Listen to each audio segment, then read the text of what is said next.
Hello guys, ఈరోజు మన special recipe వచ్చేసి హల్వా. 1 టేబుల్ స్పూన్ ఆఫ్ ఘీ వేసుకోండి. అందులో మన దగ్గర అవైలబిలిటీలో ఉన్న డ్రై ఫ్రూట్స్ అన్నీ వేసుకొని బాగా కలుపుకోండి. దాని తర్వాత 1 కప్ ఆఫ్ సూజీ రవ్వకు 3 కప్స్ ఆఫ్ వాటర్ అయితే కరెక్ట్గా సరిపోతుందండి.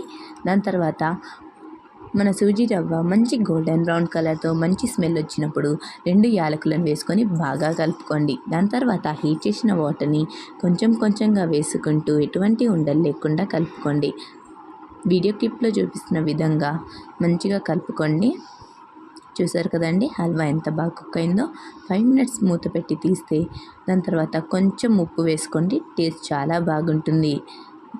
మంచిగా కలుపుకొని మీ టేస్ట్కి తగ్గంత షుగర్ వేసుకోండి. నేను 1 కప్ సూజీ రవ్వకు 1 కప్ షుగర్ వేసుకున్నాను.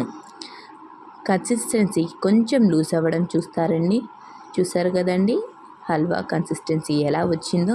దాని తర్వాత ఫుడ్ కలర్ ఆప్షనల్ అండి. మీ దగ్గర ఫుడ్ కలర్ ఉంటే వేసుకోండి, లేకపోయినా అలాగైనా బాగానే ఉంటుంది. దాని తర్వాత లాస్ట్కి 2 స్పూన్స్ ఆఫ్ ఘీ వేసుకొని మంచిగా కలుపుకుంటే వేడి వేడి హల్వా రెడీ అండి. ఎలా వచ్చిందో కామెంట్ చేయండి.